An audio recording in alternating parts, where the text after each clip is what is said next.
Muito bem, esses dias eu postei no Twitter dizendo que havia conversado com Deus sobre o presidente da República e Deus me disse, tira ele.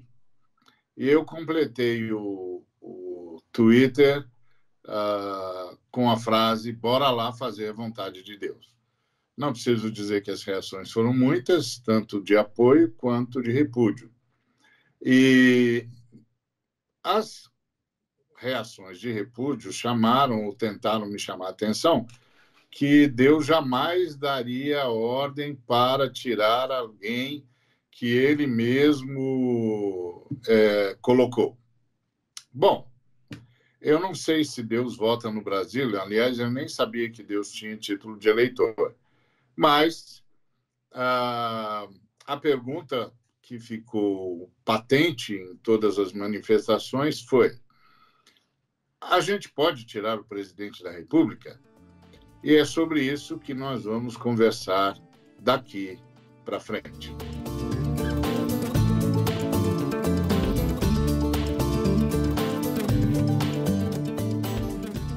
Então disse Samuel a Saul: procedeste neciamente em não guardar o mandamento que o Senhor, teu Deus, te ordenou. Pois teria agora o Senhor confirmado o teu reino sobre Israel para sempre. Já agora não subsistirá o teu reino. Muito bem, esse texto fala de Saul, que foi o primeiro rei de Israel, e foi o rei de Israel a pedido do povo. Portanto, a gente pode dizer que o Saul foi o primeiro soberano, se é que já houve outro, que se tornou soberano porque o povo quis. O povo quis, e então é muito próximo da realidade que tomaria conta da grande parte das nações ocidentais, que é o povo escolhe quem quer no poder. E o Saul teve essa primeira experiência, que foi a de que o povo não só o escolheu para estar no poder, como o povo escolheu o regime que Israel adotaria a partir daquele instante, que seria o regime monárquico, como nós o chamamos. Então, é como se Israel tivesse uma constituinte parcial, uma constituinte que só definisse a forma de governo e o ocupante do governo. Então, uma constituinte específica. É muito interessante perceber isso, que Israel teve esse tipo de experiência em que o povo diz a Deus: nós queremos escolher o nosso governante e nós queremos escolher o regime de governo. E Deus permite. Ok, escolham então o seu governante e o seu regime de governo. E eles escolheram como regime de governo a monarquia, procurando imitar as nações circunstantes, e escolheram como mandatário Saul, da tribo de Benjamim. Muito bom. O Saul assumiu o governo, claro, com toda a pompa e circunstância, teve de se organizar todo o sistema não existia, não havia sede de governo, Israel era uma nação com terra, com lei, mas sem um governo central. Era muito próximo do sonho de muitas utopias, que é o fim do Estado, a não necessidade do Estado. Israel começou assim, como um povo que tinha nação, tinha constituição, mas não tinha governo central.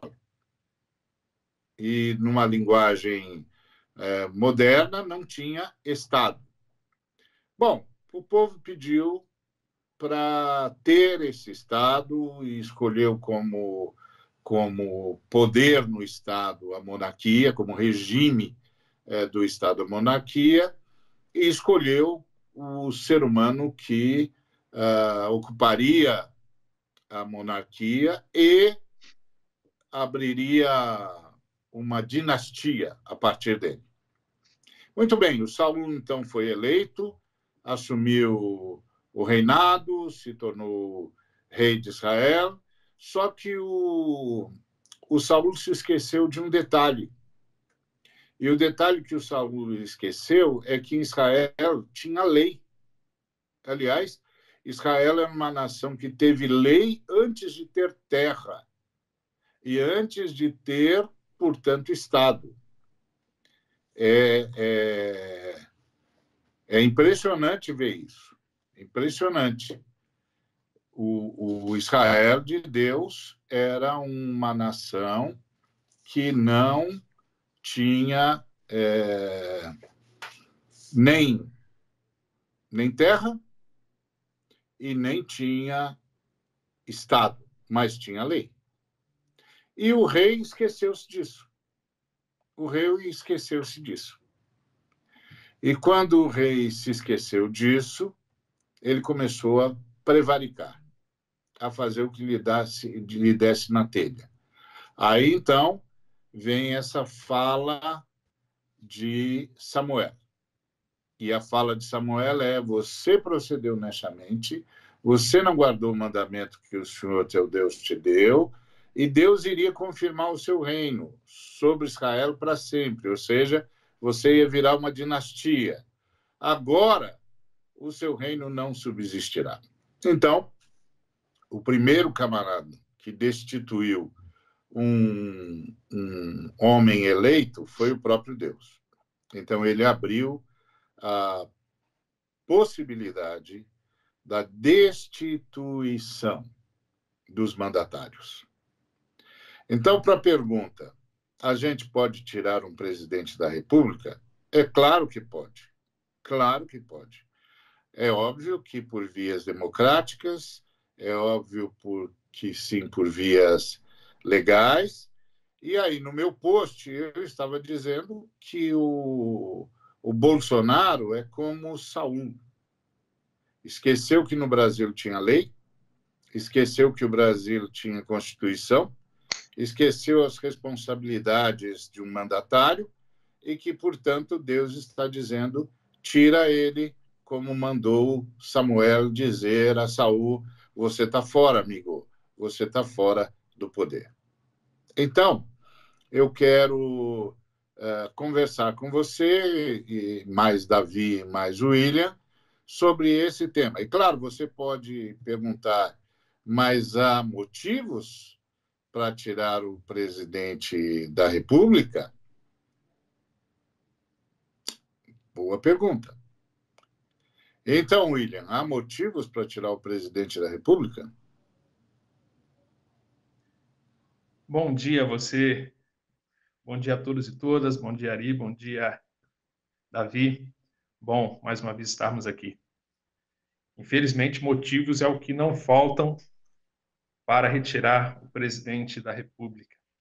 Desde a observação da própria Constituição e próprio Romanos 13, que as pessoas estão utilizando para tentar defender a permanência do presidente, dizendo que foi Deus que o elegeu, e ali fica claro que Deus não está falando a respeito de pessoas, mas sim talvez deixando mais claro que Deus não está falando do presidente Jair Bolsonaro, mas Deus está falando a respeito do presidente, a presidência da República, que é um sistema que deve ser utilizado de acordo com a vontade de Deus. E Romanos 13 ali, Paulo está falando desse respeito e até trazendo uma denúncia de que o Império Romano não está de acordo com a vontade do próprio Deus, porque ele não julga com equidade. Bom, e quando chegamos a olhar esse governo a partir, então, dos números da Covid. Então, não temos outros meios de dizer, a não ser que o governo realmente está pedindo para sair, como diziam antigamente. Porque, do ponto de vista geral, o governo federal é o único responsável por esse número que nós estamos vendo aí de mais de 100 mil mortos hoje.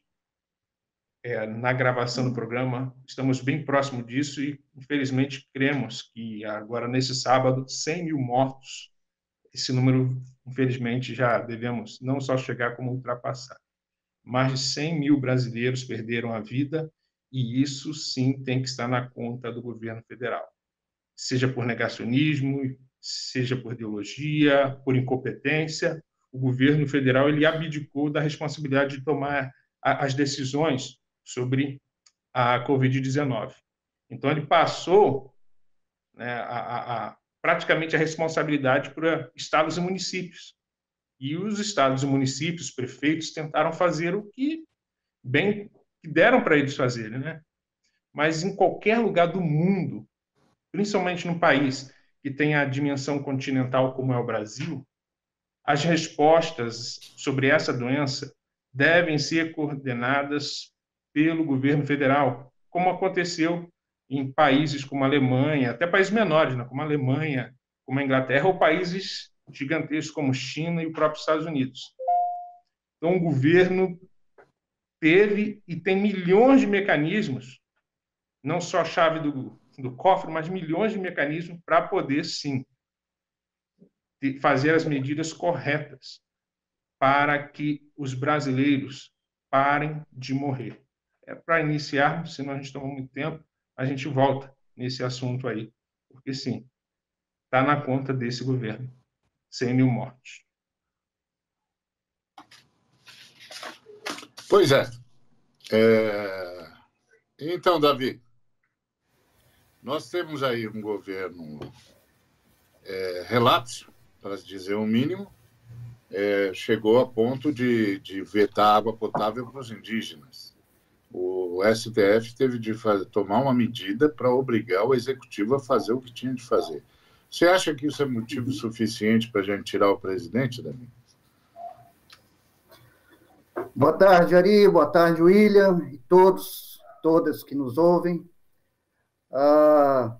Achei muito interessante sua postagem, Ari, e o debate que suscitou, que é essa coisa, como é que Deus fala? Né? Lembro do pastor Paul Smith, da Igreja dos Povos no Canadá, creio que já está com o Senhor. Ele falava uma coisa interessante, ele falava que, às vezes, Deus fala audivelmente. Deus pode falar através das circunstâncias. Muitas vezes, Deus fala através das pessoas. E sempre Deus fala na palavra. Com exceção dessa exceção, que é quando Deus abre os céus e fala direto com sua voz na nossa mente, no nosso coração, ou até audível no céu, como já aconteceu, as outras três, principalmente a palavra, as circunstâncias e as pessoas, geram aquilo que a Bíblia chama de sabedoria. É aí que Deus fala a maior parte das vezes, nos dando sabedoria para entender a palavra através do Espírito e ler as circunstâncias e o que está em volta de nós e as pessoas. Nesse sentido, Deus está gritando: tirem esse presidente. Vocês podem tirar, sim. Vocês devem tirar. Pelo desrespeito, como disse William, no tratamento da pandemia. Quem desrespeita a morte e 100 mil mortes não respeita a vida. Mas há tantos outros motivos que a sabedoria e as circunstâncias nos falam que esse presidente está prevaricando. Os ataques à democracia. Ele foi eleito, mas ele conspira contra a democracia noite e dia.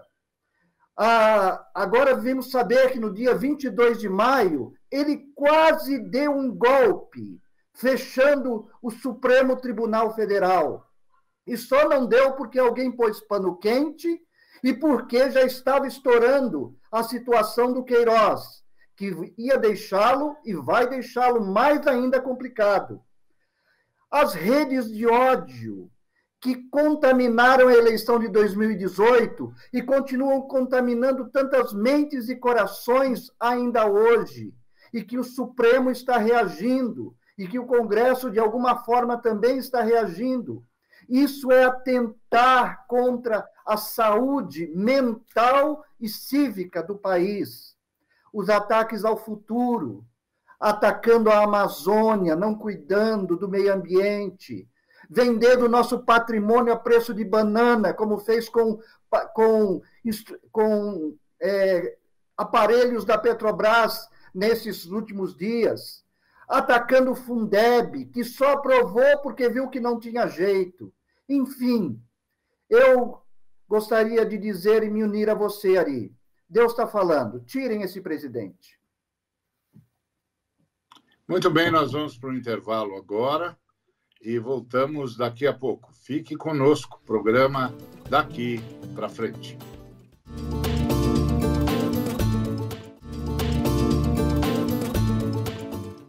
Muito bem, estamos voltando, programa Daqui para Frente.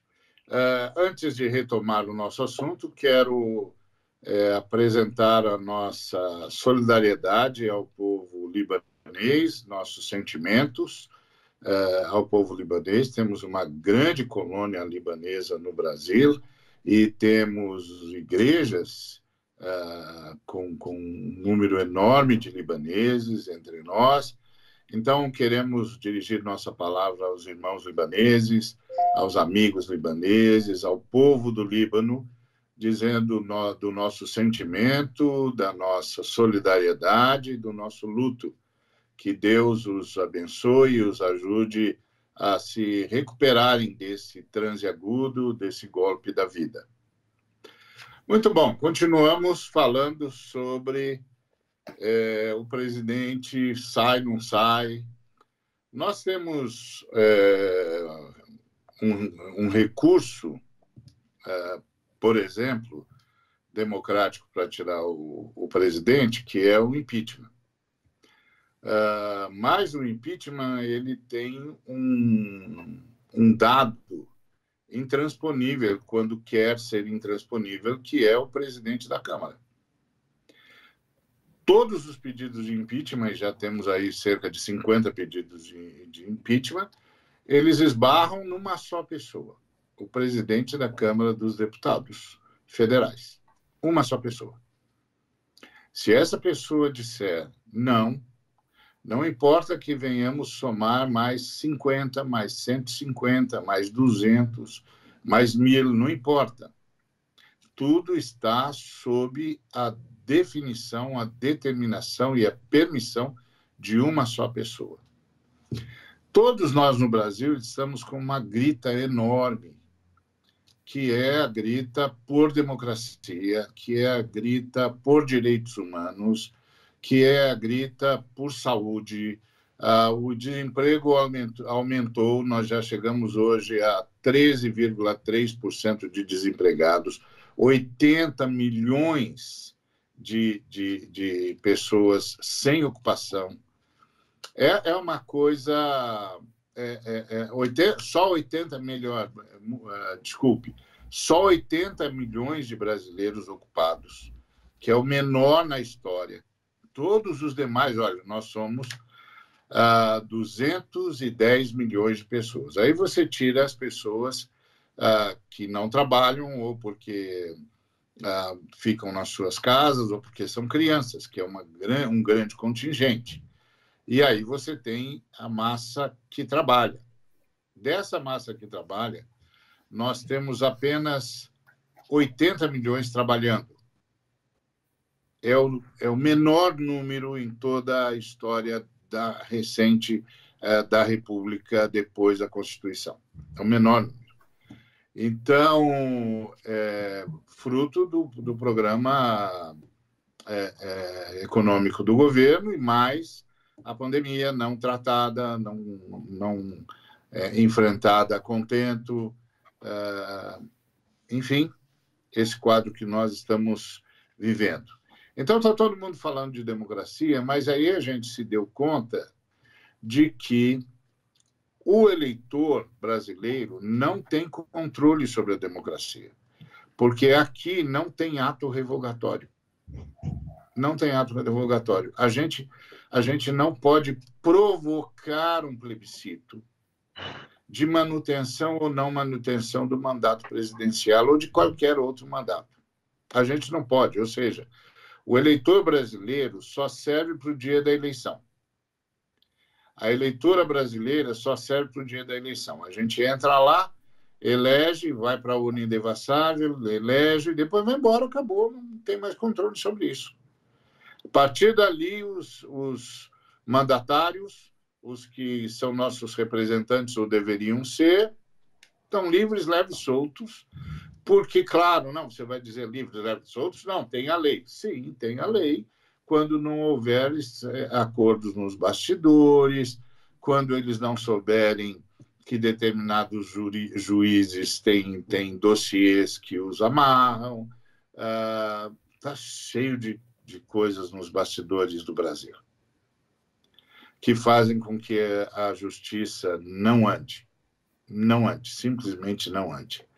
Então, e a gente não tem ato revogatório, ou seja, a gente não pode amealhar um número considerável de assinaturas e apresentar essas assinaturas ao Judiciário, ao TSE ou ao Congresso Nacional, seja lá qual for a estrutura, e pedir um plebiscito sobre se o presidente da República ou qualquer outro cargo fica ou não fica.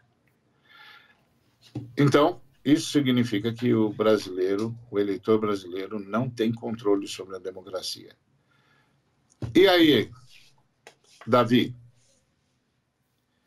Estamos clamando por democracia, mas eu até agora não ouvi ninguém dizendo que temos de criar meios de que o eleitor controle a democracia. O que você pensa disso? Eu acredito que nós precisamos crescer, né, realmente nos instrumentos de uma democracia mais participativa, onde esse ato revogatório venha a fazer parte da nossa Constituição e seja mais um instrumento da população para viver a democracia entre as eleições. Mas com os instrumentos que temos hoje, com os recursos que temos hoje, eu realmente quero fazer um apelo. Vamos tirar esse presidente. Eu quero apelar aos líderes religiosos. Vamos tirar esse presidente. Líderes de todas as religiões. Domingo agora, os bispos vão fazer um ato ecumênico, virtual, em cima da carta ao povo que fizeram. Vamos participar de coisas assim. Vamos ouvir o clamor do povo e falar em nome de Deus a esse povo que está na hora de tirar esse presidente.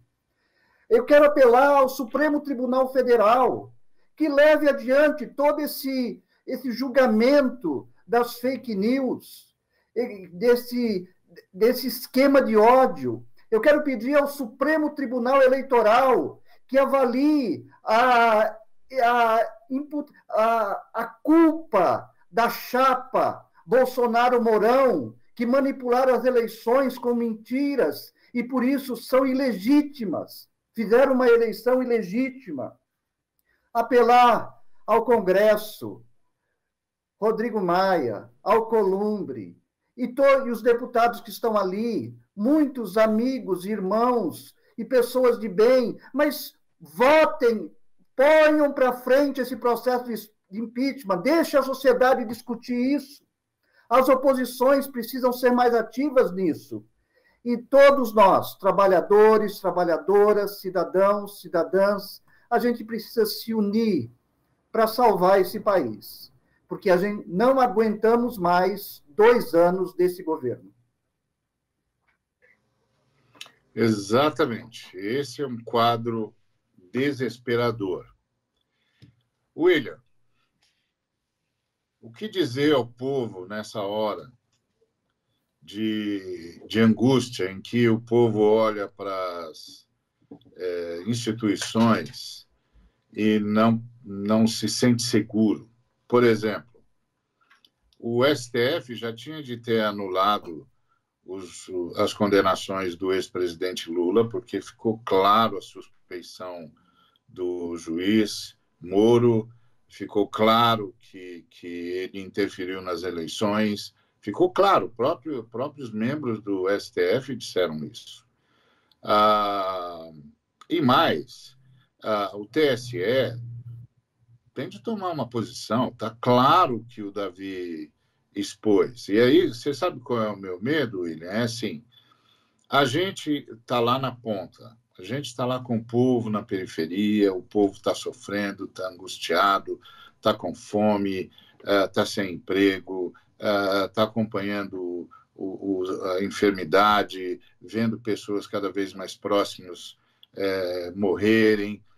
E aí eles viram para a gente, que é pastor, pastora, e diz assim, então, pastor, a gente continua confiando no sistema, a gente continua apostando nesse sistema, vai dar certo, pastor?